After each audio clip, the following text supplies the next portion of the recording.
Microphone.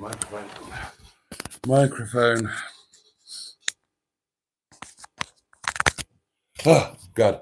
Right. Really sorry, guys. So sorry to be so late starting. I've literally just got in from work.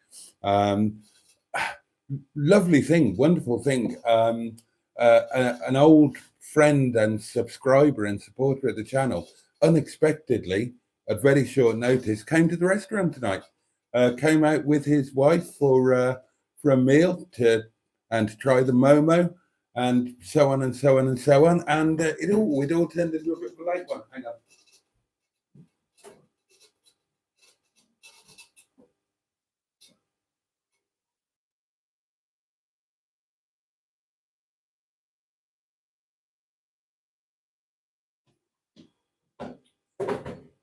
Right, I think I'll stop that noise.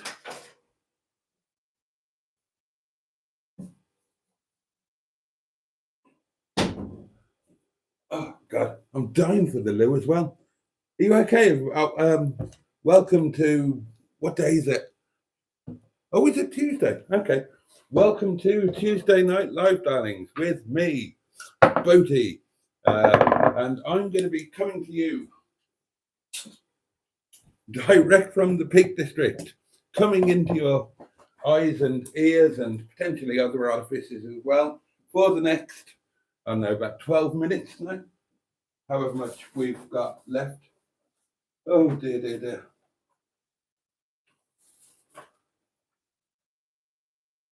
Oh, where's that? Ah, there we are. Oh, we need to get the atmosphere. How has your day been, my lovelies? How has your day been?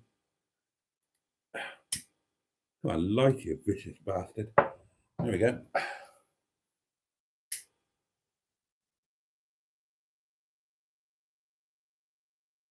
There we go. There's a bit of atmosphere. Oh, God.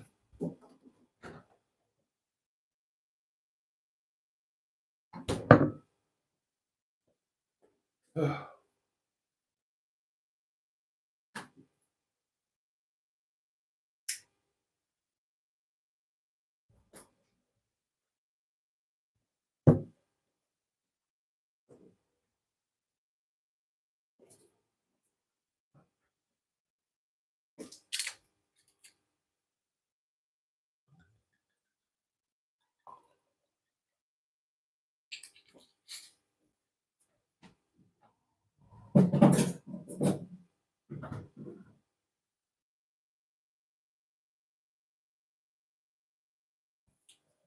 Oh, Lord.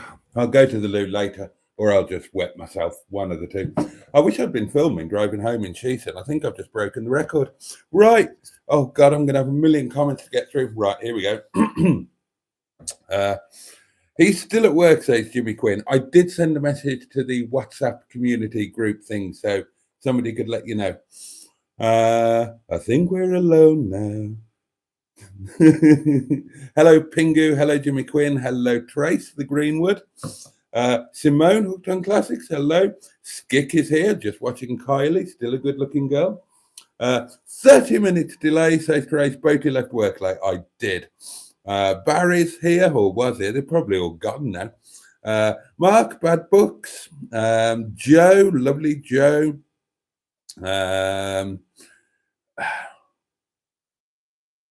Diddly do. Might be playing with his Metro. No, Skeg. No. I've been at work, mate. I've been at work.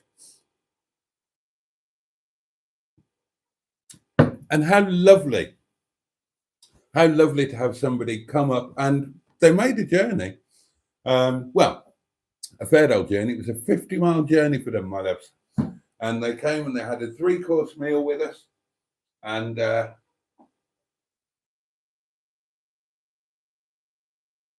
drinky poos. And it's a chap who's kind of an old friend. I've known him, in a sense, for, God, it's over 20 years now. But we've only met 3 times. He was one of my eBay chums, right? And I first met him at a mutual eBay chum's funeral, which was the first time a lot of us met each other in real life. And then I didn't see him again for years and years and years. And then earlier this year, he came up and had lunch with me and Mustard, and we filmed it. He's the chap with the, oh, whatever that car was called that I hated. Mustard drove it to Istanbul, and I drove it back, and I gave it a right pasting. I hated the thing, but yeah, it was Cooperman. And then met him again tonight, and with his lovely wife Kim, who is just as lovely as Paul is, and yeah, together they just make a lovely couple. And it's just been really nice, but just time ran away, and I'm really sorry to be half an hour late.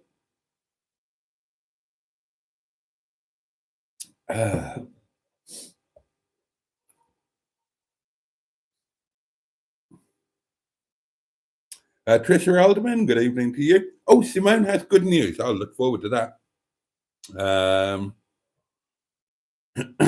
But Simone's, oh, good. You're going to wait until I arrive to give the good news. Excellent. I'll whiz through these comments. Tracy's just keeping shouting out that I'm going to be 30 minutes late. Thank you for that.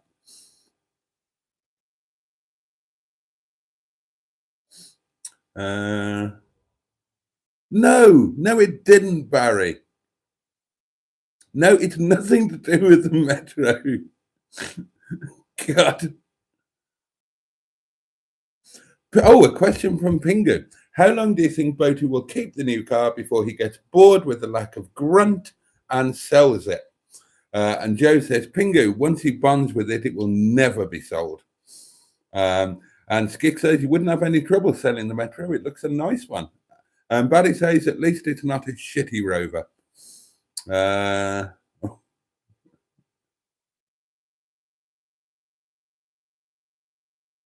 To everyone, come on in, take a chair. Oh, Tracy's brilliant. Tracy's hosting. Tracy's hosting in the comments.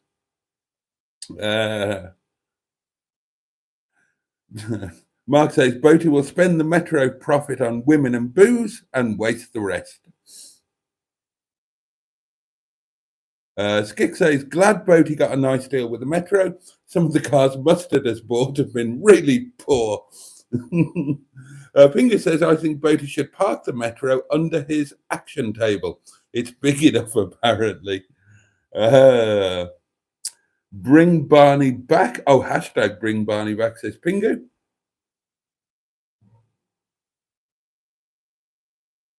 Oh, I've got news. I have got news. It's not like an update. It's I found some stuff out today. Oh, I'll tell you, you won't believe it. The WhatsApp lot, they already know. I told them. Oh, okay, Tracy. Alexa, play Baby Shark. Here you go. Evening all says cheeseburger. Evening, oh, right, I've got here now. And everybody say, evening boats. Diddly do. Take the mic off when you have a pee. Yeah, thank you, Mark. I will do. It's cheesy time. There's no need to be afraid.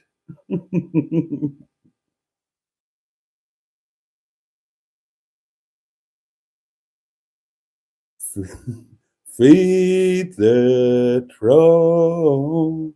Let them know it's shit has time. Oh dear. Oh, Stephen S. Paul is with us. Ben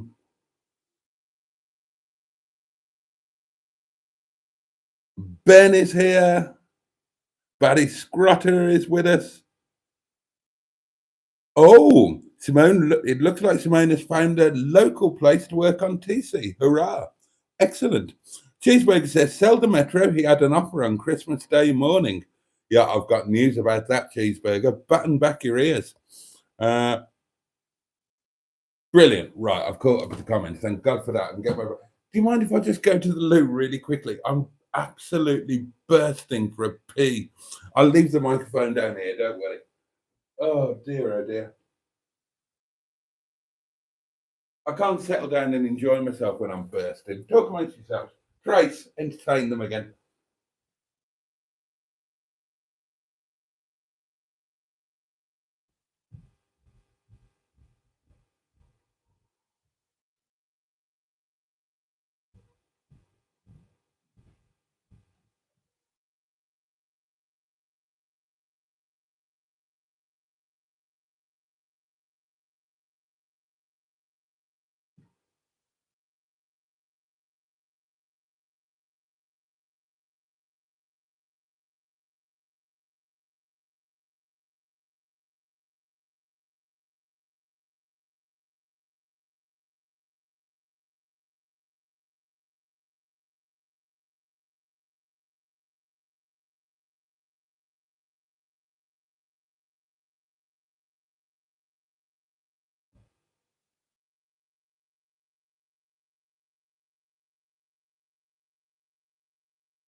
Oh, that's better.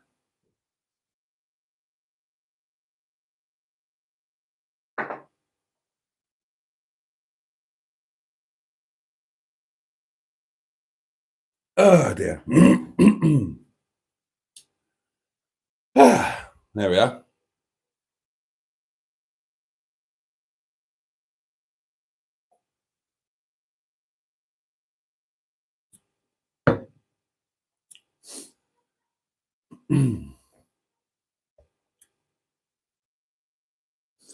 Hope you wash your hands. We don't want no penis hands on this live stream. Thank you very much. Why do you have to wash your hands?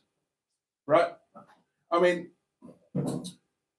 I assume that we all do it, but why?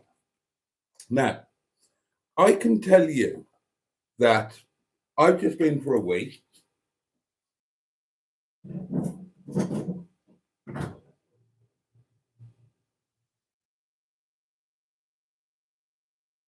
And I make no secret of the fact that I am a seated whittler. I wee sitting down, have done for quite a few years now. And even if I didn't do it out of choice, I would have to do it here because I've got a feminist toilet seat. I've got one of those toilet seats that won't stay up. The backrest will stay up, but the seat will not stay up. It goes back down. So it's a feminist toilet seat. But I wee sitting down. Now, so it's trousers and panties down, lower yourself onto the throne, and then you tuck your little chap through the gap. Because I'm quite a large gentleman, it's quite a small gap, therefore. You chuck your little tinkle through. He safely dangles in the abyss below, and you do your business. And you give it a little bit of a wiggle about. I mean, if you want, you can agitate it manually, digitally, with your fingers to give it a bit of a shake. And then it's up, trousers and pants up, and on you go about your business. Now, so I've not weed on my hands. So why is it essential that I wash my hands? Or any of us, not just me, not just me. Now, my penis, ladies and gentlemen, and I'm sorry to introduce my penis to you, you know, without even buying you a drink first. But my penis is probably one of the cleanest parts of me because, and this might come as a shock to you, my penis is safely tucked away in my underwear. Look, I'll show you. Not my penis, I'll show you. Right. I think we can all agree that there is not a hint of penis there. So it's not going to get muddy. It's not going to get splashed by a passing tractor.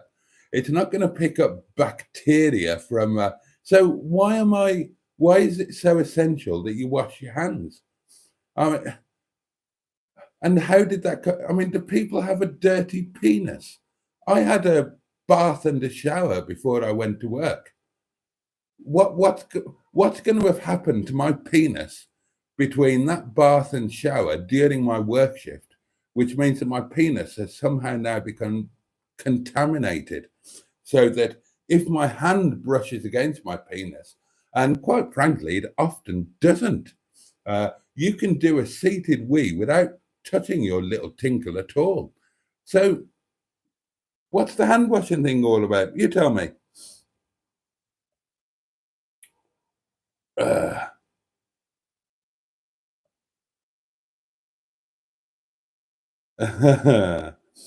Right, should we draw straws? Shortest is the first to be seasonally spanked by Trace.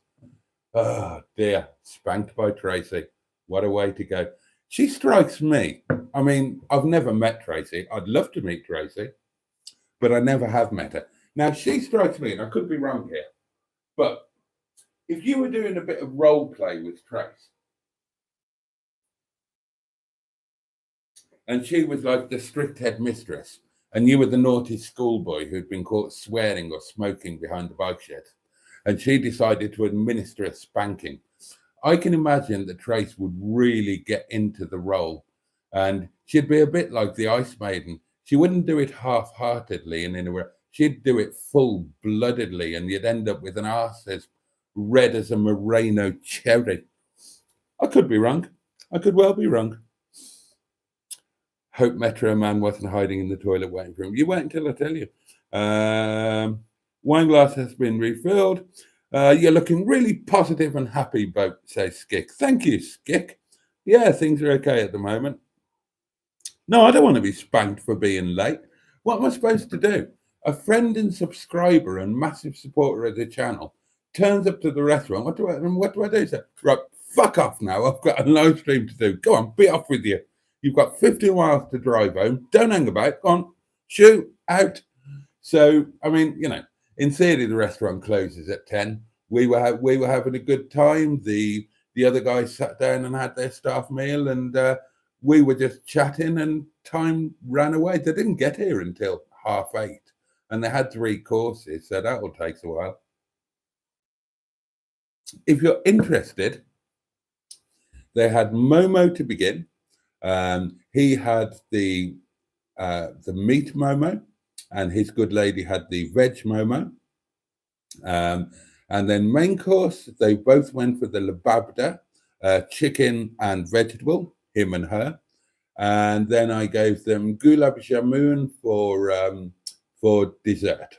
So there you go. With ice cream, obviously. I mean, I'm not a savage. And I'd do the same for any of you. And I'd charge you for it and expect you to leave a tip. Oh dear. He's only doing 10 minutes as Cheeseburger, and he spent 8 minutes in the loo. And we don't do something on this. I didn't, and I wasn't 8 minutes. It's a weird thing, says Barry Scratter. I've known people who show their tinkle so much respect, they wash their hands before the toilet. Well, I suppose that kind of makes more sense if you're in a public toilet. Because if you're in a public toilet, you've touched the door handle, probably, or touched the pushy bit of the door, and God knows what you could pick up off that. And then if you're in a urinal, if you're a chap, then after touching that dirty door, the next thing you're going to grab hold of is your old man. So yeah, I totally get that. Actually, to me, that bit does make sense. Okay, says Trace, if you did not touch your penis at all, including shaking, stroke, wiping it, who wipes their penis? Trace, we're men, we're chaps. We've got an appendage. We don't wipe it. Lads, have any of you ever wiped your penis? Oh, I can't say that because you'll say, oh yeah, I wiped it on the curtains after a podgering and the wife went mad. Excluding pottering activity, do any of you wipe your penis after going to the lavatory? Nobody does that. There's not a man alive who's ever wiped their penis after a wee, I guarantee it. And I wish I could kiss it goodnight, Cheeseburger. Honestly, if I was that double jointed and flexible that I could kiss my own penis goodnight, I'd never leave the house. That's a question for the... Oh, no, it's not. Well, chaps, be honest. Right. Now, I don't want to get into anything unpleasant here. I'm assuming that at some point, all of you do or have a private moment with yourself. Mrs. Palm and her 5 lovely daughters. Okay, we're all grown-ups here. It happens. Right? Feature number 1, question. If you could, if you were flexible enough that you could kiss your little tinkle goodnight, as it were, would you do it? Question for you, and be honest. Seated peeing, says Simone, is better for the bladder. Now, there you go. Barry says, you forgot to lift the belly up so that you can see it. Well, that's annoying because Barry's actually met me. So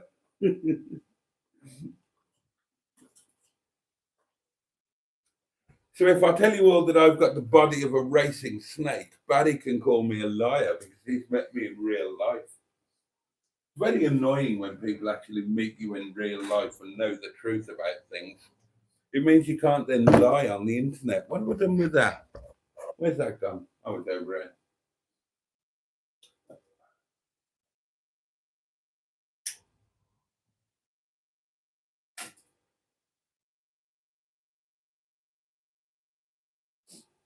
Ugh. Skick says Boaty's widge is now semi-retired. No, it's bloody earned it as well, Skick. And Trace says widge makes me laugh every time. We don't want to know about your cock, says Cheeseburger. Tell us about the metro. Oh, I will do. I will do. Why is that message hidden? There's nothing wrong with that. Too much info, mate, says Barry. Here we go, says Steve Nesbill. We've all had cheese on our whoppers, darlings. Oh well, Neil educated us all about that, didn't he? In the live stream from the Real Travelodge, he explained to us what the old bell and cheddar actually was. What a subject to be talking about on Boxing Day night, darlings.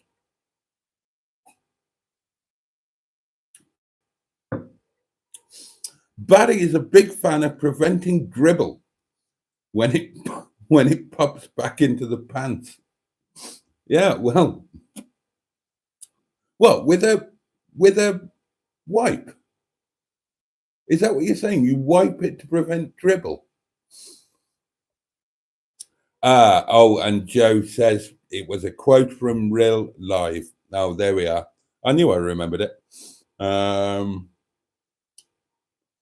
Trey says, I love Boaty's idea that I can be ice mistress, head mistress. I can just imagine you really getting into it, Trace. And you deliver the first stinging blow to the bared buttocks, and it would be like a bloody, like an Anthony Joshua hook, and you'd say, "Come on, darling, it's only role play. Go steady," and you'd totally stay in character. Don't speak back to me, boy. That's another 5 strokes of the cane for you. Oh dear. I remember, says Cheeseburger, going to the Lewin Morrison's at the start of the pandemic. The guy in front of me said, "Wash your hands, COVID." I replied, "Last time I checked, you can't catch it off your dick." Oh, and Trey says, I'm more likely to mother you into submission with the scaredy breasticles. Yeah, for those who aren't aware, Tracy is Tracy is well blessed in the millet department, the old wigwams, the millet department. I've only just thought of that. Is millet still a thing? It used to be a tent shop in the Kingfisher Centre in Redditch. God, you don't see those anymore, do you? Like tent shops and camping shops. I suppose they're the big warehouse things on the retail parks, but millet used to be brilliant.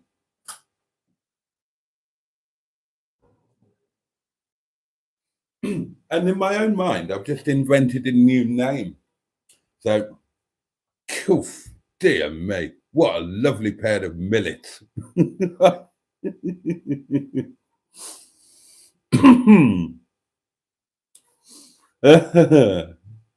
We aren't interested what you charged them 50 quid for. Tell us about Metro Man. I will. I'll get to the end of the comments and I will tell you. Badis Gratis says, Cheeseburger, good point. I'm in the habit of washing my hands. I never used to, but at the time I was tankering human waste, 28,000 litres at a time, and I've been doing it ever since. Surely you get a dribble, says Simone. I don't. I linger on the lavatory to allow the dribbles to dissipate because I'm reading. Even when I sit down just for a wee, I automatically take a book from the bathroom library. So I am a non-dribbler. For goodness sake, says Joe, why has this live gone so sexual? Barry wipes his little winky every time, so there's no dribble. I had no idea this was a thing. Wiping your winky. Well, bloody hell, you live and I'm 52 years old, and in the space of 2 short weeks, I will be becoming 53 years old. That's scary. And I've never heard about wiping your winky. Never knew it was a thing. Absolutely had no clue.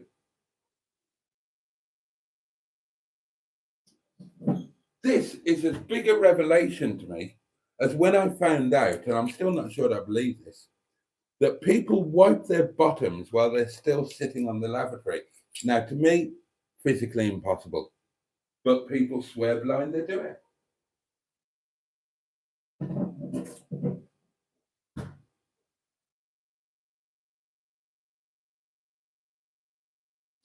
And now I'm being told that men wipe their winkies. How does that work when you're in the pub? You're in a good old-fashioned pub with a good old urinal trough. So you stand there with two big blokes either side, and you do your, pretending to hold it like that instead of holding it like that, and desperately trying not to look at the penises that are either side of you. And you probably get nervous bladder if there are people there. So you're trying to block them out so that you can actually go. But when you do finish and you're standing there at the trough with it out, what do? There's no toilet roll dispenser. So what do? Take your hanky out and just go, you weirdos.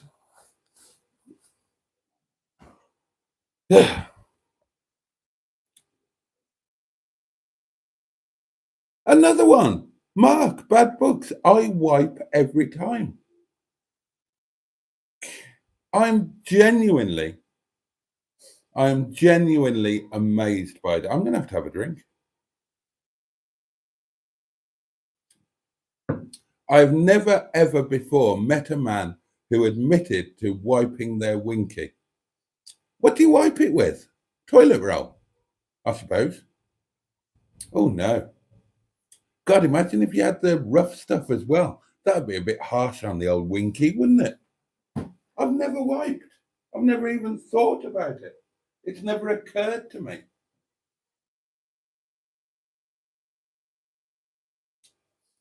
I mean, you wash it. Of course you do. You wash it, you shake it, you keep it tucked away. But wiping it, that seems utterly bizarre to me. Oh. See, I'm about to learn something else.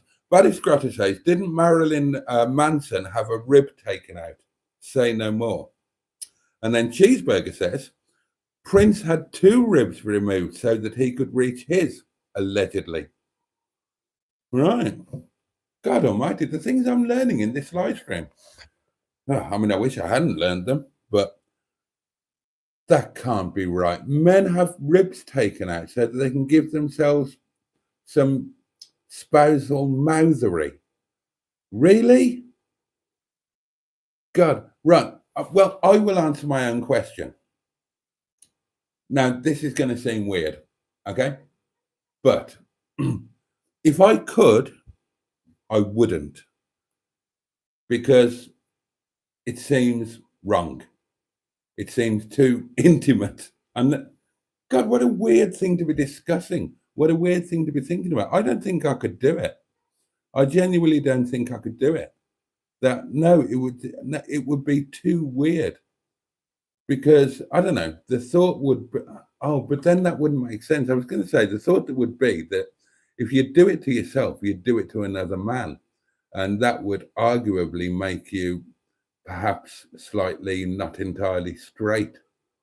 But then there's an Italian thing, certainly among some social strata of Italians. And it's for that very reason that men will not give oral sex to a woman, or they won't admit to it, because the feeling is that if they will do it to a woman, they would do it to a man. And, Italian men tend to be very straight. Italian men tend to be very uptight about their straightness. Although there's that said, there's also a weird thing amongst the Italian mafia that if they go to prison, then they just automatic for a length of time, they automatically turn gay. And apparently it doesn't count if you're in prison. And the most shocking thing I heard about that, have any of you heard of Paul Sykes? He first crossed my radar thanks to In Bed With Me Dinner and Bob Mills. But do any of you know what he got up to in prison? And the screws, the prison staff knew about it and they used it as a disciplinary measure. So if any of the inmates were playing up or being difficult, they would be threatened with having to share the cell with Paul Sykes. And apparently that meant that you were going to get bummed. Yeah, amazing. I don't want to think about these things. Trace says, when you pee, there is splashback and more spray, etc. Plus groin, oh God, plus groin sweat and smeg. Well, speak for yourself. Then ladies have to wipe or shake the lettuce. Some of us have to touch it during what? God almighty. But I'm not reading that out, Barry. We've gone down a right rabbit hole here.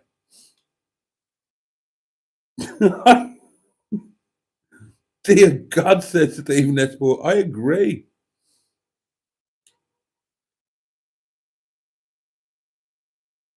Yeah, I'm with you, Jimmy F. Barry Scratter doesn't wipe. Thank God for that. Somebody normal. Cheeseburg says, video title.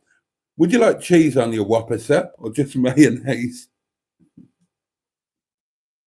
I'm not reading that out either, Barry. Oh, God. Title, what a lovely pair of millets. Oh, that one's okay.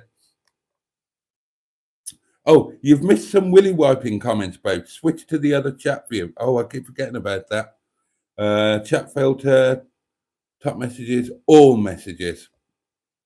Oh, God, how many have I missed? Oh, quite a few.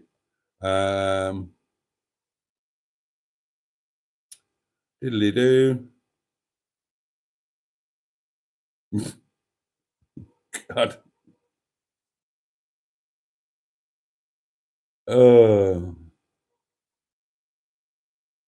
Windy wiping must be an OCD thing. Oh, God, we're going further down this rabbit hole. I don't want to talk about this. Trace says, wiping while standing. I can't do it. What's the matter with you? You weirdo. That's how you do it. It's not difficult. Whereas sitting down, how? If you're sitting on the lavatory, how do you get your hand down there? There's no room. I can barely get my tinkle down there. I have to force it through. How are you going to get your arm through? It would be like fisting Brian Blessed. For God's sake, what's the matter with all of you? Like you're all deviants. God above. I can't wipe while standing. What a load of nonsense.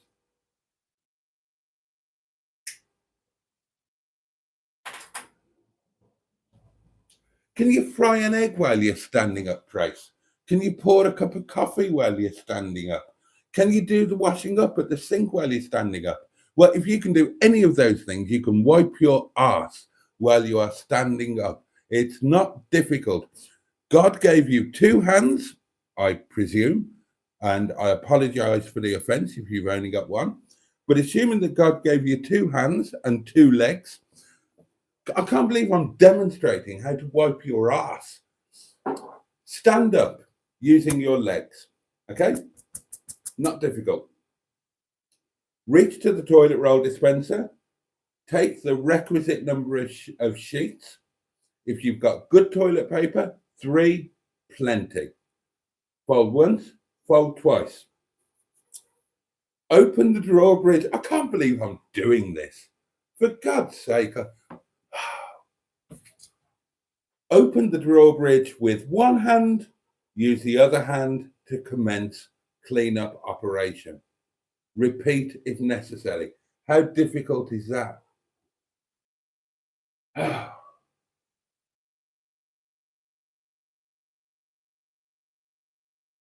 Seriously, either you lot just wind me up because you know that I'm gullible, or there's something massively weird about most of you.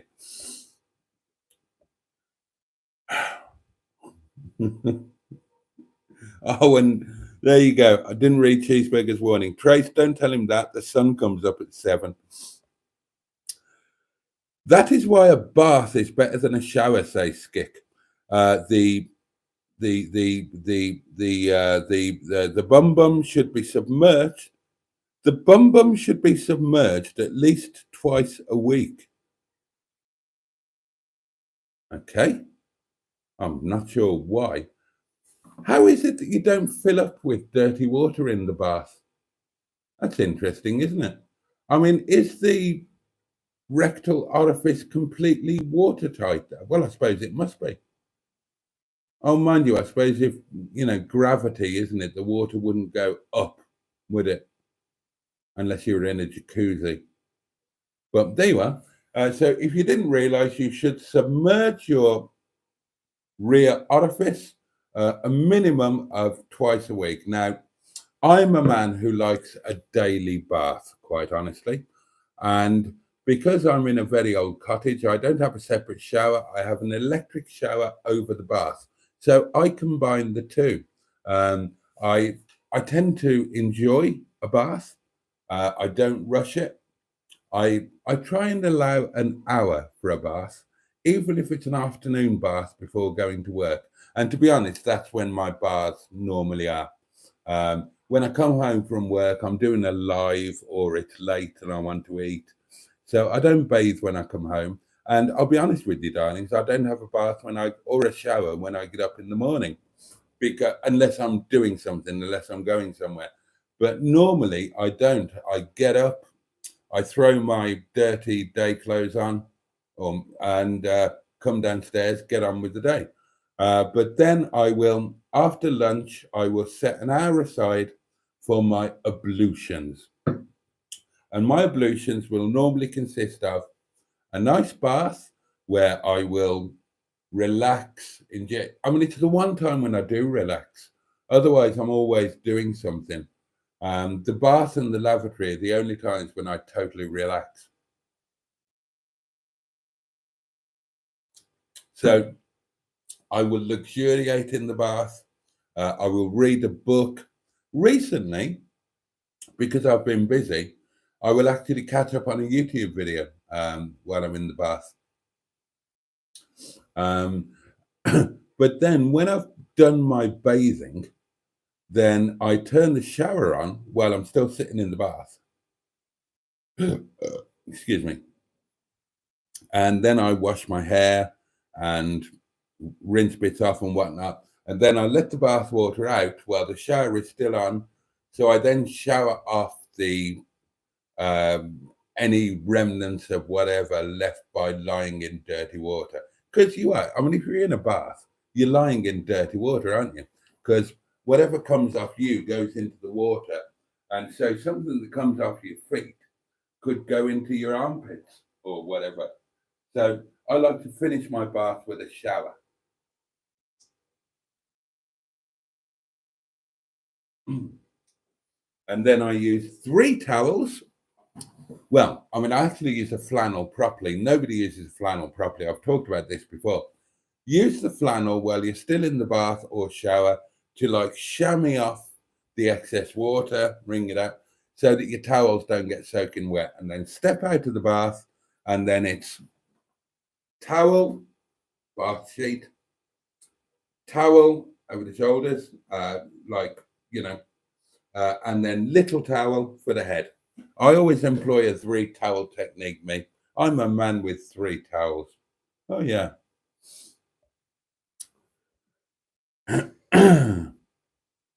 I'm not reading that out, Mark. I'm not reading that out, Joe. I'm not reading that out, Cheeseburger. Oh, I didn't see that. I didn't see that comment, Trace, or those comments. Let me quickly scroll back. Oh, I see. Oh, okay. Oh, Cooperman's just got home. I did miss these, yeah. Some men, says Trace, use a bit of tissue to dab the final drip off. And then Skick says, women can get what they call fanny litter off wiping them with cheap toilet paper. Just saying. God, what's happened to this live stream? Where did I get to? Oh, yeah, I couldn't read any of those. I'm not reading that. I'm not reading that. Oh, two video titles from Cheeseburger. Spare ribs, Prince has a couple. Or what do you polish your helmet with? Somebody has just done a nice thing. Who's that? Pingu Concord has been a connoisseur, top of the range channel member for 4 months and gives the message to me and everybody else, buttocks. Buttocks to you as well. Oh, Pingu, before I forget, an extra big thank you to you today because you were kind enough to send me an aerial. Now, as it happens, as I mentioned at the time, I managed to acquire another aerial by stealing it off one of the Mustard and Boaty cars and replacing it with one of my with one of the stubbies. I did a swap over basically, which meant that the aerial you so kindly sent me, this bloody chair, has been spare and it's been in there. I found a special place for it. Today, the aerial that you kindly sent me, Pingu, has been deployed because Lewis Hamilton, his radio didn't work very well. And I investigated this. And he has been fitted. I'll show it to you.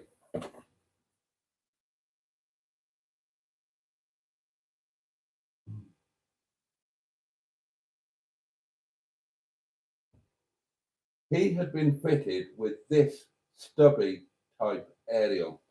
And any of you who drive Rovers have probably experienced the fact that if you replace the great big long Rover aerial, which is like that, with any of the shorter stubby types, the radios don't work very well. The reception is lousy. But those great big long aerials, they are prone to snapping because they're great big and long. So, mine snapped in the snow. Just the weight of snow on the aerial was enough to snap it off. So Lewis Hamilton had this fitted, and today I replaced this with the proper, genuine long Rover aerial that Pingu kindly sent me, and I haven't had a chance to test the radio yet, but it will now be perfect. I know this. So Pingu, thank you. You are a legend amongst Pingles.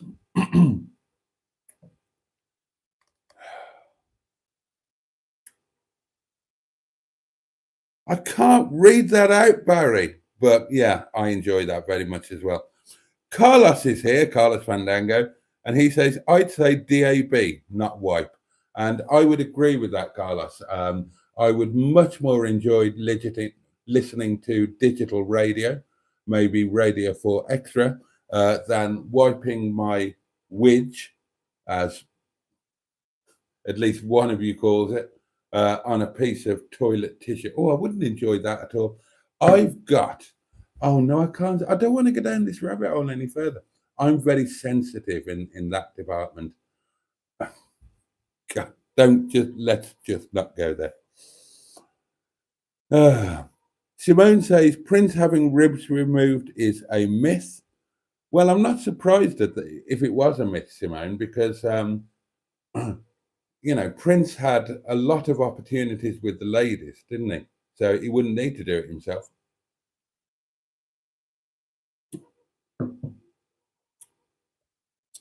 Of course, I wipe it with toilet tissue, says Bad Books. We haven't got a shower curtain. Oh, God. Oh dear. Barry Scratter loves a moist wipe when I do a number two, just to keep the theme going. Oh, God, it is really nice though, actually. Um, yeah, I went through a period where somebody, as a joke, after something I'd said, as a joke, they gave me a packet in a dispenser of those moist wipe things. I'd made some silly joke, and they bought these as a joke, and I really liked them.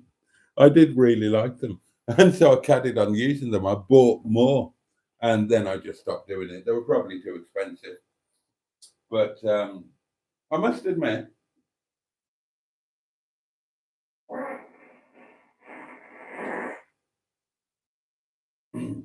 I do keep a flannel in my bathroom, darlings, which is very specifically a bum flannel.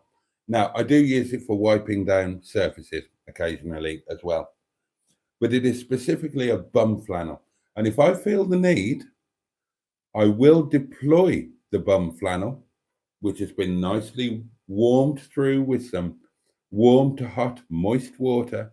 And I've been known to deploy that and deploy it thoroughly in order that I feel nicely fresh after my experience. Oh, God, I wish I could break out of this.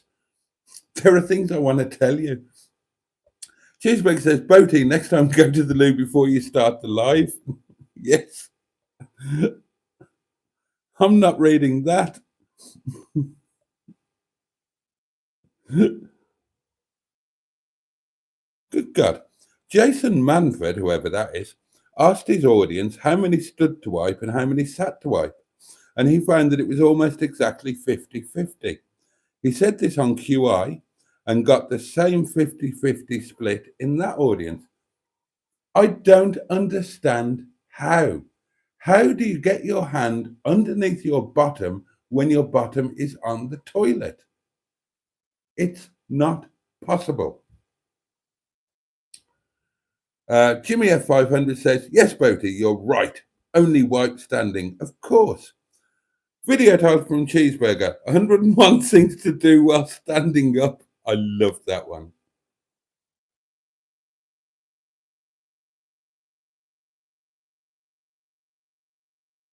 I'm not reading that out, Skick. Trace says, I have a massive butt, yet I can reach behind and down. Hang on, let me try and... What? So is that how you do it? You perch right forward and then you go... That must be incredibly uncomfortable. Oh no. I mean, you'd risk all sorts of compromise doing that. That wouldn't be for me. Absolutely not. And admittedly, it's different for you ladies. But if you were a gentleman and tried to go forward like that, you'd crush your little tinkle against the porcelain. I don't like. Now, I am a seated whittler. I've been very honest about that. I hate it if my little tinkle touches the porcelain. So, if anything, I go back on the seat so that my tinkle can dangle freely. I hate it touching the porcelain, which can be difficult with your first whittle of the morning when, if you're a gentleman, you are probably, oh, I can't say it, can I? Where a gentleman may have difficulty getting his tinkle to dangle because it's not in a dangling mood first thing in the morning, is it, chaps? As Chinese madam discovered to her great delight. Oh, please, God, let there not be too many more comments about this. There is a video on TikTok, says Barry Scrotter, with an Australian showing you how to wipe your bottom with one piece of toilet paper. And basically, the toilet paper is to clean your finger afterwards. Oh, God. Skick says it has to be submerged to clean the inner bum bum. Oh, God. Oh, dear God. And Barry goes on, doing sewage tankering got to me after 3 years, thinking about germs, etc. I left just before COVID came in and was reported to live in the sewers or something. I'm not reading these out. Oh, is that the problem, Trace? Okay. Cheeseburger says, Trace, do you have long arms? And Trace says, if I had long arms, I'd be able to reach while standing. Is that the problem? You can't reach while standing?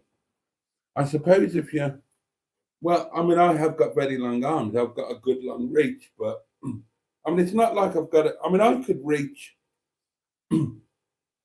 if Boo stood behind me, well in there, I could wipe Boo's bottom, never mind my own. So, all right, well, whoever that Jason Mountford chap is, let's do an audience thing. How many of you are physically capable of wiping your own bottom whilst standing up? And how many of you are incapable of wiping your own bottom while standing up specifically because your arms are too short? I wish I hadn't asked that. God above.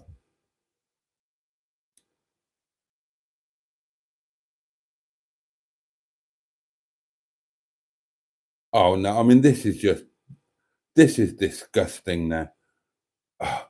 Question from Mark, who should be ashamed of himself. If you need a slash whilst in the bath, do you get out and use the loo?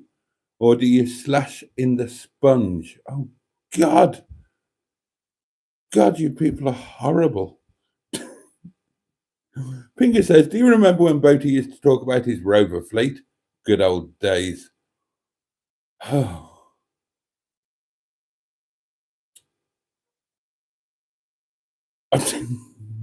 Yeah, good point, Carlos. Any news from John Boat? No update, I don't think, today.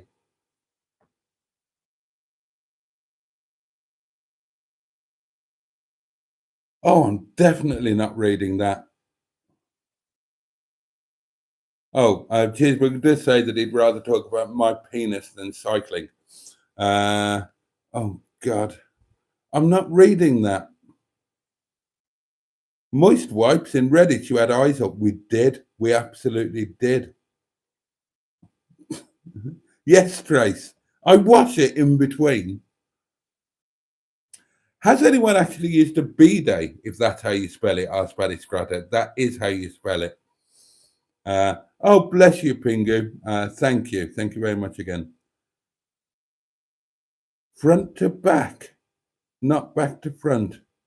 No perching forward, just reach behind and down, and maybe a little sideways if needed. Yes, lean forward, says Simone. And Barry says, in every toilet I sit down on that's not my own, I have to line it with toilet paper before sitting. I've used a bidet, says Cheeseburger. I filled it with ice and put my beard in it when on holiday in Spain. Oh, God.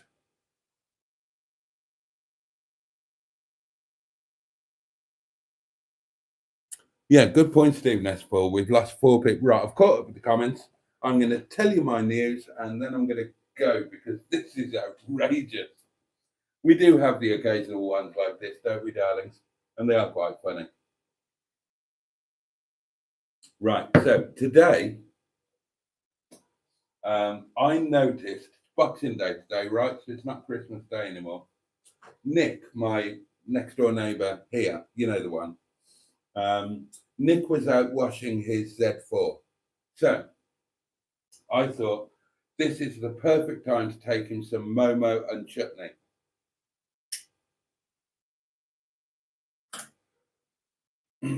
Because if you remember, he very kindly gave me some Christmas gifts.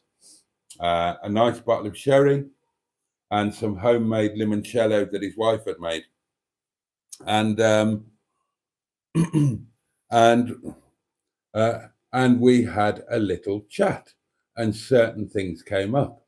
Now, the one thing I'm happy to report is that, as some of you correctly surmised, the Christmas gifts were a kind of peace offering, but not in a I was wrong, sorry for making a fuss way, but in a kind of thank you way.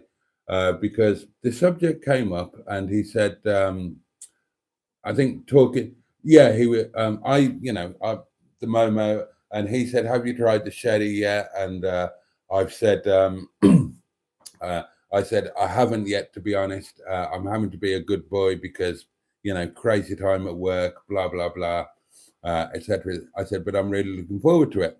And he explained about the sherry and why he loves it and everything, and so on and so on. And that was all nice. That was all lovely. And then um, he said, and I wanted to give it to you because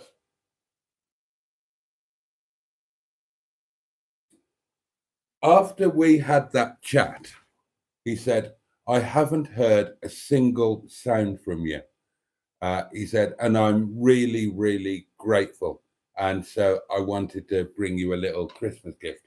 And I sort of said, oh, well, I really appreciated it. And I'm so glad that I haven't disturbed you. I was horrified when you said that you'd been disturbed. Um, and I'm, and I was so sorry, and I still cringe when I think about it. And he said, well, I didn't say anything. And I said, uh, he said, so you weren't to know. He doesn't, I don't think he really understands what I do. He calls it my internet thing. Um, and I sort of said, well, you were more patient than I was, because if I'd been being disturbed by that, I'd have been banging on your door right on. I said, but, I would never knowingly disturb anybody. I was absolutely horrified. I've been careful since. And so you're definitely not. He said, I haven't heard a peep from that day, nothing. He said, and I'm the lightest sleeper in the world. So I'm really grateful. Thank you. I said, honestly, Nick, not a problem at all. And I'm just so sorry that. So that was all grand and lovely. And he ran through his itinerary over the year ahead. He said, these are the times that we're going to be away. So please go mad, do whatever you want to do. So that was all good. That was all good. And then he'd obviously spotted that there's a new card in pole position.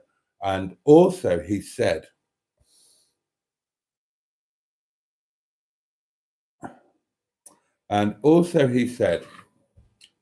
were you aware that on Christmas morning there was a bloke prowling around at 4:30 a.m. and he prowled around the front and he prowled around the back, and then he started hammering on your door. Woke me up, woke everybody up. Well, didn't woke me up, obviously. I completely slept it. Now, remember back to the messages. Those of you in the WhatsApp group, I think you might have seen them. So I got the message at 4 o'clock in the morning or whenever it was. I'm coming up to get the card. I don't care if it is Christmas morning. Well, of course, I didn't read the messages until much later. I had no idea about this, but he did. He came up here at 4:30 or 4:30 to 5 a.m. on Christmas morning. And he didn't just come up here. Nick was awake immediately, and he told me exactly what happened. He was all around the front. He was at the front. He was all around the back. And then he started hammering on my door, Christmas morning, 4:30, 5 a.m., and shouting through the letterbox, wake up, wake up. And he was actually laughing about it a bit. He said, I didn't know if it was somebody you owed money to who'd come round to beat you up or something, or if you were supposed to be going on a trip thing or a film trip thing, I don't know, and you were supposed to be up and ready, and he was trying to wake you up. I didn't know what was going on. And I said, oh my God, I can't believe this. So I told Nick the complete story. Now, Nick's obviously retired policeman. And so Nick said, well, what's the matter with him? He hasn't got a leg to stand on. And he said, did this happen? And I just said exactly what happened. And he said, what's he doing? So he's not angry with me. He knows it's not my fault. And I explained exactly what had happened. But he told me that this guy turned up here to this private home at 4:30, 5 a.m. on Christmas morning. And he said he didn't swear or anything, but he was banging on your door and he was shouting through your letterbox. Now, you know, I was knackered on Christmas Eve. So I went to bed tired with a bottle of wine inside me, and I'm the deepest sleeper in the history of the world anyway. I literally slept through a police raid. They smashed my door down. I've told you this story, you know all about it. Excuse me. And I didn't wake up.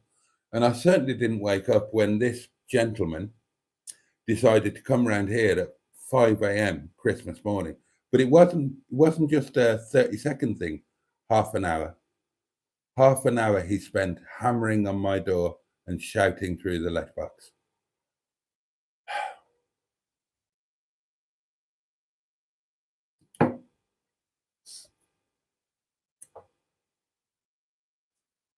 So, I mean, blimey, Christmas morning.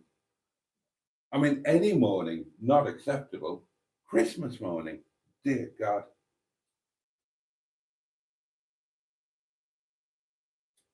So that's another reason for the neighbours to hate me. Although Nick at least was okay about it. He was, you know, I told him he knows it's not my fault and he was laughing about it. But another bit of info.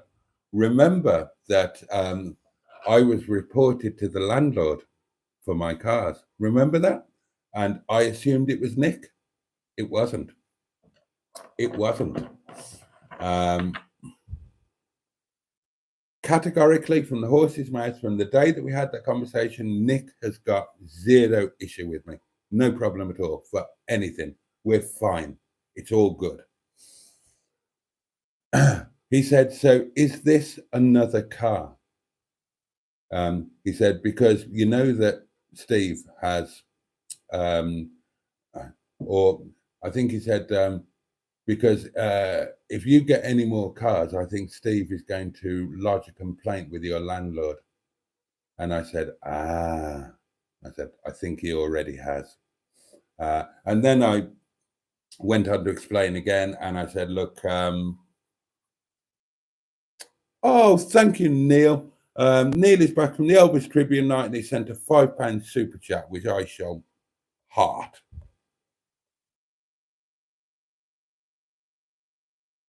Oh.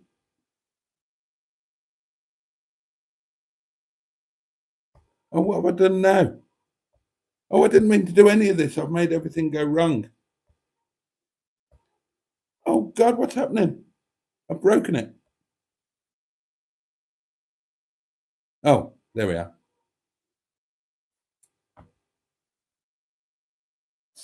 So, yeah. So where did I get to? Oh, right. Yeah.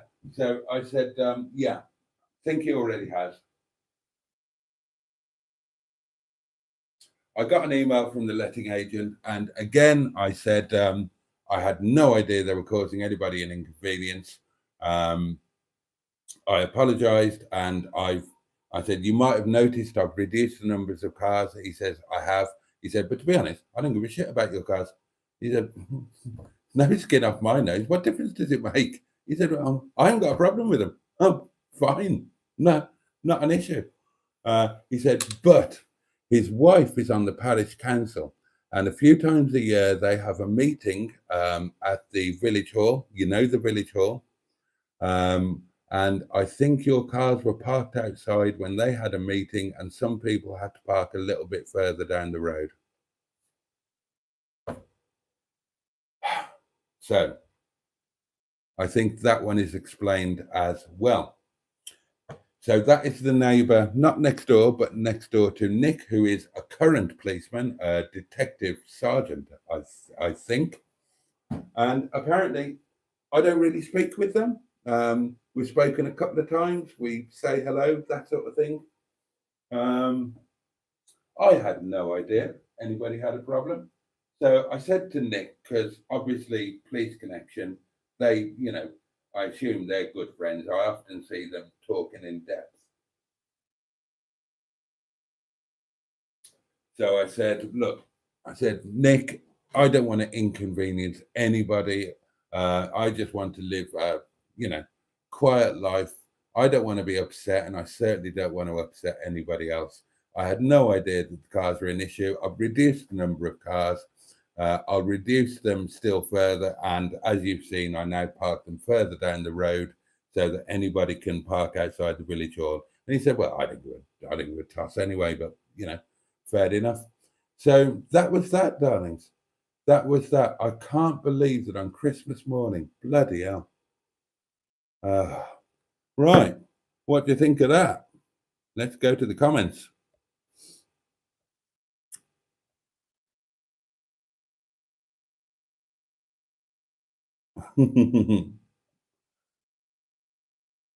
Thank God your toilet is not on Nick's party wall. Oh my God, that's creepy and freaky, says Trace. That's totally mad, isn't it? Says Barry Scrotter. Hello, Andrew. I was Spotty Botty. For goodness sake, did your neighbour call his cop mates? Asked Trace. Well, no, because he wasn't sure exactly what was going on. Now, he recognised that the guy came up in Barney, and he recognised that as being, he thought, one of my cars. So he thought it's probably a friend of mine trying to wake me up to go out and do something on Christmas Day. So no, he didn't call the police or anything like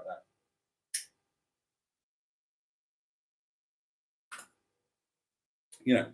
Obviously, I explained the situation, and Nick said, you're 100% in the right, of course, as you know.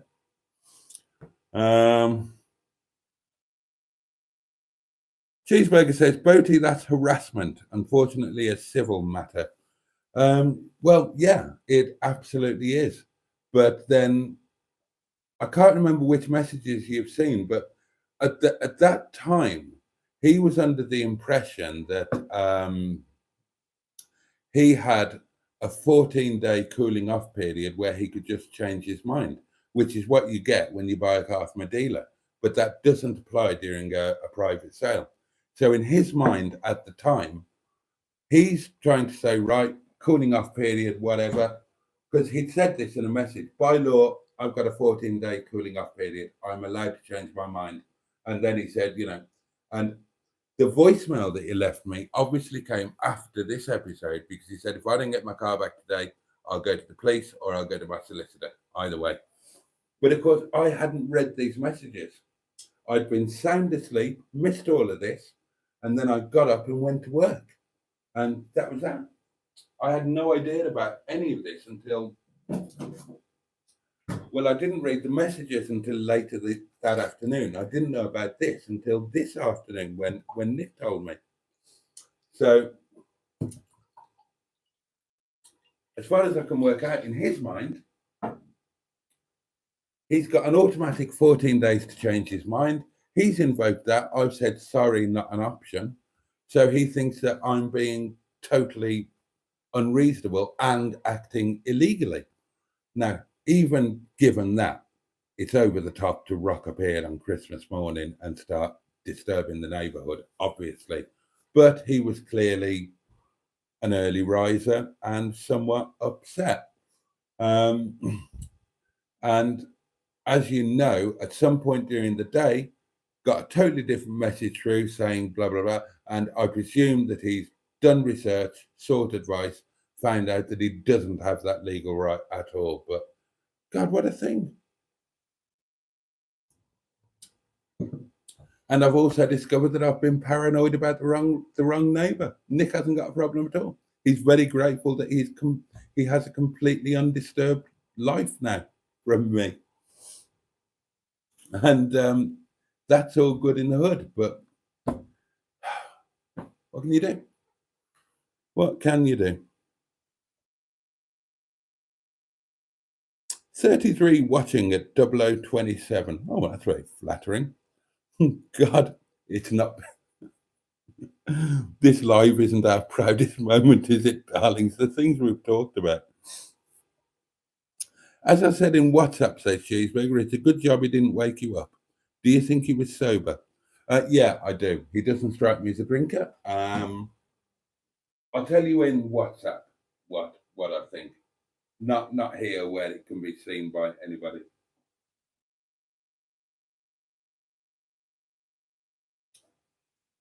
But I will say that as long as everything is fine from now on, I'm okay with it.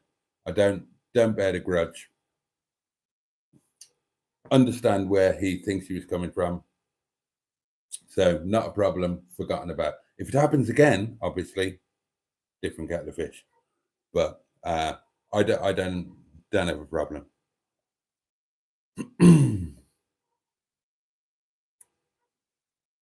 Typical Cooper, the soul of discretion, says Cheeseburger. Who's Steve? I don't know. Which Steve? What Steve am I talking about? Oh, right, yeah. Next door neighbour but one. The first cottage. Perfectly, really nice guy, actually, as far as I can tell. We don't talk much, but there's him and his wife and his daughter, and they're just, as far as I know, nice people. We've said hello. We've had a quick chat. Yeah, apparently he's a detective. The daughter is a truck driver, but they're very farmy and horsey. I think they farm as well as their other jobs, or part-time farm or whatever.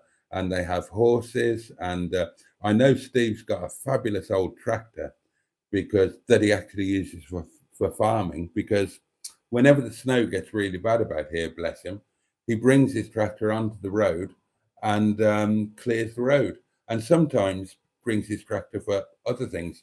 And I had a good chat with him about it once because I just had a look at it and I said, I'm fascinated by these. I'm a bit of a petrol head. And he told me a bit about it. And he's just a perfectly nice chap. But apparently my cars have pissed somebody off. So, I'm sorry about that. And there are a few less now than they were because one has gone completely. One's at the restaurant. So we're two down. I've moved them a little bit further down. So they're not so near the village hall. There's loads of room there. It shouldn't upset anybody, really. I mean, it really shouldn't, but I don't know. Small village, things have been the way they are for whatever, and suddenly on the 2 days of the year when you want to park directly outside the village hall, you can't. I guess I can understand that a bit, but conversation. Talk to me. I'm not an arsehole. I'm not unapproachable. Like with Nick, he said there's a problem, and I said, I'm so sorry. I'm really sorry. And we put it right. And if somebody had a problem with the cars and it was for that reason, I said, not a problem. Let me know tell me how to find out when the meetings are, and I'll make sure they're all moved. There won't be a car in sight on that day. And it is literally only a couple of days a year because the rest of the time the road's completely empty. You've seen it. You've all seen it on the videos. There'll be one or two parked there. So it's not like there's nothing parked there. There'll be one or two. So it's not like it's a no parking zone. And I park a couple down there. But hey ho, what can you do?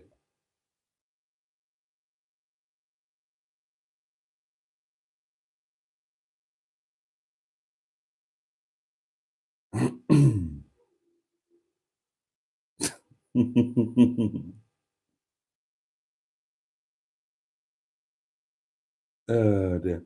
Oh, Bad Book says keep the metro and sell the rest of the fleet. Okay, so hopefully at the end of today, and it's now 20 to 1, so we are at the end of today. Boxing Day live, darlings. What a night. Hopefully, that's an end to everything now. And we're all good. And when I had a quick check earlier on today, I did put the initial video up that I was going to put up yesterday and didn't for obvious reasons. I thought, sod it, I'll put it up today. If you've seen it, I hope you enjoyed it. And it was doing quite well. I looked at it about 40 minutes after I put it up, and it had had a couple of hundred views already. Picked up 2 new subscribers, so that's nice. And I'm really excited about the card and having a play with it. And there's been some talk in the WhatsApp group about wheel trims and whatnot. And when all of the Christmas madness is done with, I'm looking forward to getting my teeth into it. And it's been suggested it should go to Festival of the Unexceptional and entered in the Concours de l'Ordinaire, and so on. And yeah, so hopefully it will be a case of all's well that ends well. There seems to be quite a bit of appreciation and love for the card in the comments on the bridge when I had a quick look. And a couple of people have said it should make for good content, and it's a great addition to the fleet. So hopefully the little bit of hassle and grief will end up being worthwhile.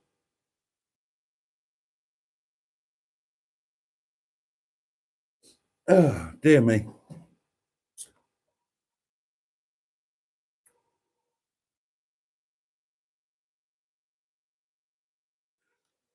Andrew says, Boaty, when you start making your riches from this YouTube lark, I should be so lucky.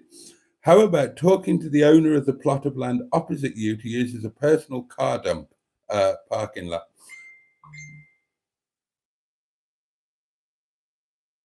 Oh, bless you, Neil. Oh, that'd be brilliant, actually. Um, we were going to talk about that sort of thing, anything. Anyway, weren't we, mate? A little bit of an idea brewing there. We should have a proper chat about that. See if there's see if there's anything there. Right, the plot of land opposite. I think I've told you before. It's owned by the guy that used to own the big posh house there, and then I think he was in his mid or late 70s, him and his wife, and they downsized and moved down into Chesterfield. He still owns that field. He has an arrangement with the local farmer, and the people here, specifically Nikki next door, have been desperately trying to buy it because all they want to do, all we want to do, because we're all on board with the idea, everybody here, and we'd do it as oh, bless you. Oh, that would be brilliant. Oh, Neil, you're a legend. All we want to do with that field there is uh, maintain the status quo, um, still have the same arrangement with the farmer so that the sheep can use it as and when. I think they rotate the sheep around the fields for, for grass reasons and whatnot.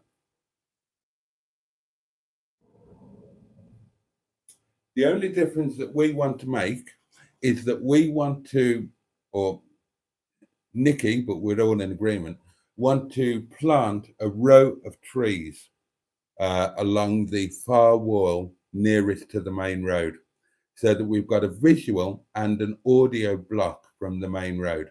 And Gordon refuses to sell it, flatly refuses. So no matter how rich I was, Andrew, I wouldn't be able to buy it to use it as a car dump.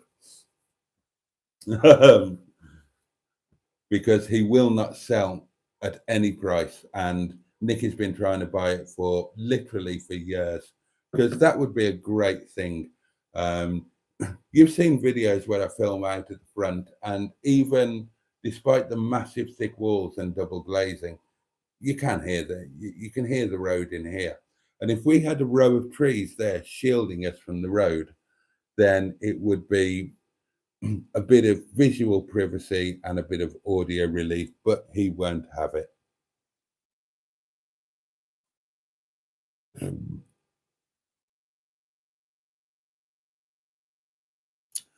Simone's off. She's going to be a party pooper. Yeah, we can see what you did there, Simone. Everybody say good night because I'm going now.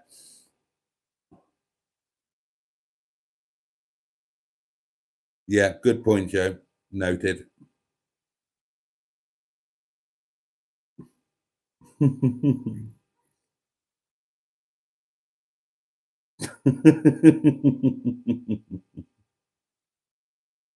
Oh dear.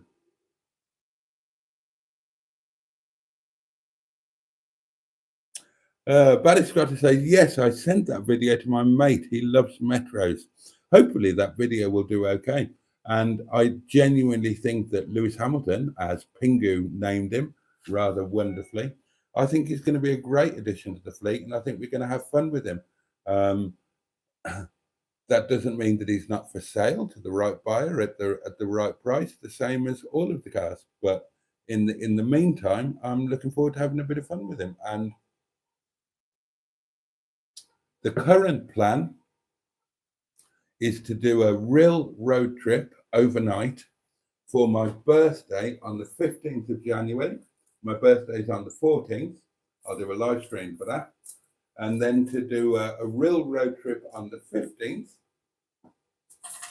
and to do it in Lewis Hamilton. So I think that would be interesting. That could be a really good laugh. Could make a good video, and what a good way to bond with the car and get to know it. There's nothing better than a road trip for really bonding with the car, getting used to it, learning how to get the best of it, and whatever. I'm a big fan of an early doors road trip with the car. Sometimes you get it from just buying it. So, like with Wet Leg and with Dicker Dum Dum, I went right down to the south coast to buy them. So, your first experience with the car is effectively a road trip where you drive 200 miles home. But I thought it. So I thought it might be great to do a road trip on the 15th of January, do the real thing, do the overnight, have a laugh, have a giggle. I'll make it an event so that if any of you are free and want to join or pop along for a drink in the evening in Rill or a meal, you'd be more than welcome. But yeah, that is the current idea. So what do you think? Would that be a good bit of fun to do with the Metro?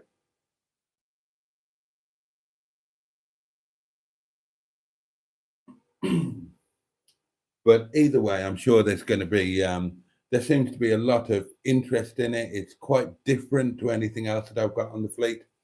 I normally tend to go for the top of the range options. If you go through all of my cars, you got the ZT190 top of the range. Sheeson is the IXL top of the range. Brian is GSI top of the range. Boo is HSE top of the range.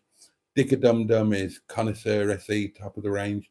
So it's something very different to have a bog basic entry level thing with nothing, not even a fag lighter. So if I do a road trip, I'm going to have to take, at the very least, I'm going to have to take my top down to keep the cameras and phones topped up. I might even need to invest in a second one. Yeah, no fag lighter, no clock, no nothing. So yeah, it's a bit different. It's cute, and hopefully it'll bring a bit of interest to the channel. And I say that, but you know, the channel is the community, really. So when I say bring a bit of interest to the channel, I mean that hopefully, I mean, yeah, okay, views, revenue, all very nice. Let's not kid ourselves. But it's also nice if it brings some more like-minded souls to join the community and all of this kind of madness when we're talking absolute nonsense at 10 to 1, and I really should go. What's the Metro worth, asks Skick. Barry Scrotter says, I'm going to say 1,200 quid, but I know nothing. Cheeseburger says, 4 grand, we think. Between 1 and 2, says Barry Scrotter. 4 to 5 grand if Boaty signed the glove box, says Barry. And Cheeseburger says, and 5 grand if he doesn't. Yeah, well, Joe saw the original advert.